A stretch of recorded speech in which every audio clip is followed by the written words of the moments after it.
من کروا مسلمین قربتن، جو بھی کسی مسلمان کی کسی بھی مصیبت کسی بھی پریشانی کو دور کرے گا تو بدلے میں کیا کچھ ملنے والا ہے، بدلے میں کیا کچھ ملنے والا ہے۔ اللہ کے نبی کریم فرماتے ہیں فرج اللہ بہا قربتن من قرب یوم القیامہ، بروز قیامت ہوگا، نفسی نفسی کا عالم ہوگا، لوگ تڑپ رہے ہوں گے اپنے اعمال کی وجہ سے، لوگ پریشانیوں میں ہوں گے، زبانیں باہر نکلی ہوئی ہوں گی، لوگ چیخو چلا رہے ہوں گے، نہ باپ کام آئے گا، نہ بھائی کام آئے گا، نہ گھر والے کام آئیں گے، نہ رشتے دار کوئی کام آئے گا، کوئی نہیں اپنی مصیبت میں تڑپ رہے ہوں گے، لوگ چلا رہے ہوں گے، وہاں پر انبیاء کا معاملہ ہوگا، نبیوں کو رسولوں کا معاملہ ہوگا، ان کو نفسی نفسی کا عالم ہوگا۔ اس حالت میں اللہ رب العالمین ایسے بندے کی، ایسے انسان کی رب العالمین مصیبت دور فرما دے گا، اس کی مشکلات کو دور فرما دے گا۔ اگر ہم یہ چاہتے ہیں کہ رب العالمین بروز قیامت ہماری مصیبتوں میں کمی کر دے، ہماری پریشانیوں میں کمی کر دے، تو یاد رکھنا آپ کو بڑھ چڑھ کر کے کسی بندے کی مدد کرنی پڑے گی۔ کسی مسلمان کی پریشانی کو اگر آپ نے دور کیا ہے اس دھرتی پر، اس روئے زمین پر، تو یاد رکھنا بدلے میں بہت بڑا کچھ ملنے والا ہے۔ جس گھڑی کوئی کام نہیں آنے والا ہے، یہ آپ کے یہ تھوڑی سی نیکی وہ آپ کے لیے بڑا ہی سرمایہ ثابت ہوگی، بڑے ہی مفید اور کارآمد ثابت ہوگی میرے بھائی اور دوستوں۔ تو یہ اس موقع پر جو کرنا ہے، ایک بڑا کام جو کرنا ہے یہ ہے کہ ہمیں اپنے غربا اور مساکین جو ہیں ان کو تلاش کر کے نگاہوں میں رکھ کر کے ان کے ہانڈیوں میں آگ جو ہے اتنا پہنچا دیں کہ وہ خوشحالی کے ساتھ کھا پی سکیں اور وہ بھی خوشیاں منا سکیں میرے بھائی اور دوستوں۔ اور ساتھ میں جو ہمیں ان ایام میں کرنا ہے کہ اللہ کے نبی کریم صلی اللہ علیہ وسلم نے فرمایا کہ یہ جو ایام تشریق ہے، ایام تشریق اللہ کے نبی نے فرمایا کہ ایام اکل و شرب، یہ کھانے کے ایام ہے، یعنی اللہ کے نبی فرما رہے ہیں اس میں کھاؤ پیو، فراوانی کے ساتھ کھاؤ پیو، خوب کھاؤ پیو، لیکن کہ جو اللہ کے نبی کریم نے فرمایا کہ اپنے جو کی قریب لوگ ہیں ان کو بھی اپنے ساتھ میں لے کر کے چلو۔ تو یہ ایام کو کتنے دن ایام پر مشتمل ہیں؟ عید کو چھوڑ کر کے ایام تشریق جو کہلاتا ہے، تشریق جو ہے کہ عرب میں اس وقت لوگ گوشتوں کو جب ذبح کرنے کے بعد تھوڑا دن تک اسٹور کرنے کے لیے وہ کیا کرتے تھے کہ جو دھوپ میں اس کو سکھاتے تھے تاکہ کچھ دن تک وہ چل سکے۔ تو اسی کی مناسبت سے یہ نام اس کا پڑ گیا کہ ایام تشریق، یعنی اس دنوں میں جو لوگ کہ گوشتوں کو اسٹور کرنے کے لیے جمع کرتے تھے، اس وقت تو یہ ٹیکنالوجی تھی نہیں، تو لوگوں کے پاس جو ٹیکنالوجی تھی کہ وہ اس گوشت کو ٹکڑوں میں کرنے کے بعد دھوپ میں سکھا لیا کرتے تھے، اس کے بعد میں اس کو استعمال کرتے تھے، تو اس کی وجہ سے اس کا نام پڑا۔ تو عید کے جو ہے چھوڑ کر کے 3 دن جو ہوتے ہیں اس کو ایام تشریق کہا جاتا ہے۔ ان ایام میں آپ جو قربانیاں کر سکتے ہیں، ابھی ایام باقی ہیں، آپ دھڑلے کے ساتھ قربانیاں کریے، لیکن آپ کو بتاتا چلوں سب سے بہتر، سب سے افضل، سب سے زیادہ ثواب والا جو دن ہے پہلا دن ہوتا ہے، وہ عید کا پہلا دن سب سے زیادہ ثواب والا ہوتا ہے، پھر دوسرا، پھر اس کے بعد کے ایام ہوتے ہیں۔ تو لیکن اگر کوئی کرنا چاہتا ہے تو وہ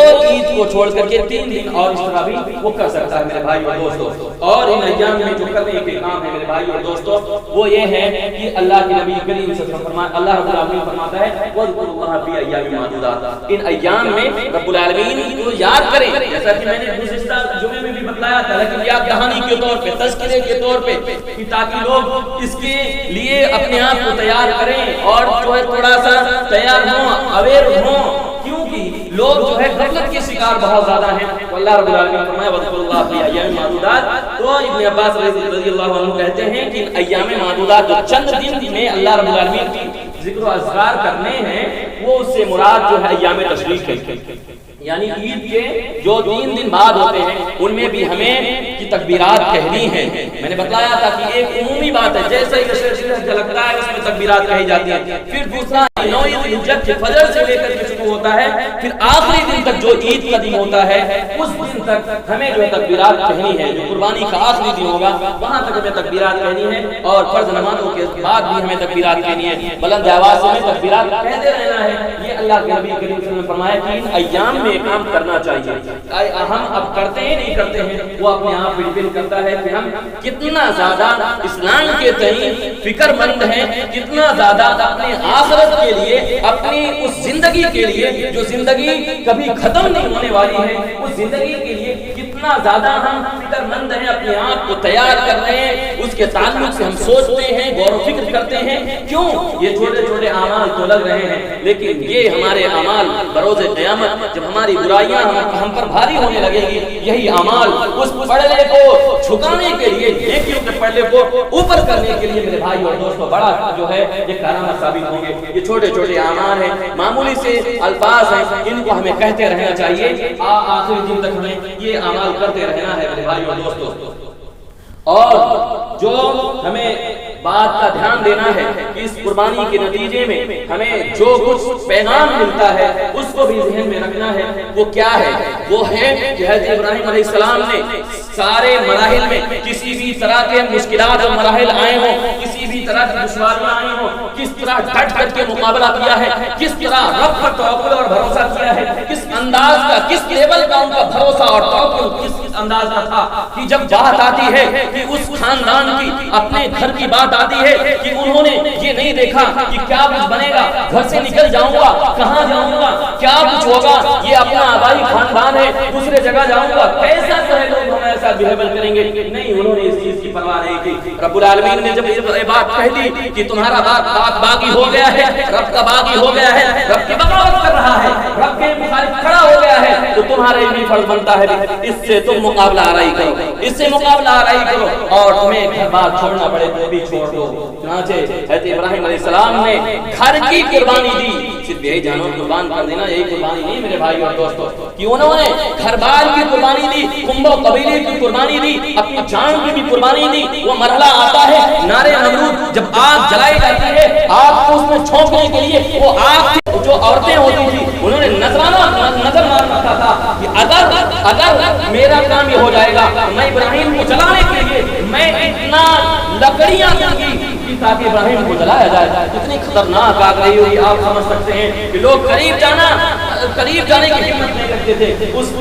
جو ہے نارے نمرود میں اس میں حضرت ابراہیم علیہ السلام کو دھوکا گیا، اپنی جان کی قربانی دینے کے لیے تیار ہو گئے۔ کس کے خاطر؟ رب العالمین کی خاطر، رب العالمین کی خاطر جان کی پرواہ نہیں کی، بلکہ اس میں چھلانگیں لگا دی، چھلانگیں لگاتے ہوئے کہا تھا کہ حسبی اللہ، میرے لیے رب العالمین کافی ہے، جس نے اس بات کی حکم دیا ہے کہ تم اس نارے نمرود میں اس کفار کے سامنے تم ڈٹ کر کے مقابلہ کرو، وہی میرے لیے کافی ہے، وہی میرے لیے کافی ہے، وہ مجھے ضائع نہیں کرے گا۔ چنانچہ وہ مرحلہ آتا ہے کہ رب العالمین کی جانب سے پکار آتی ہے، یا نار کونی برداً وسلاما علی ابراہیم، اے آگ تیرا کام تو یہی تھا، تجھے پیدا اسی لیے کیا گیا کہ لوگوں کو جلا کر کے راکھ کر دے، جنگلات کو کوئی بھی کسی طرح کی چیز ہو اس کو جلا کر کے خاکستر کر کے راکھ میں تبدیل کر دے، تیری تاثیر یہی ہے، تیرا کام یہی ہے۔ لیکن آج جس آگ جس کے حکم سے تو جلایا کرتی ہے اسی کا حکم آ گیا ہے کہ تو ابراہیم علیہ السلام کے لیے ٹھنڈی ہو جا۔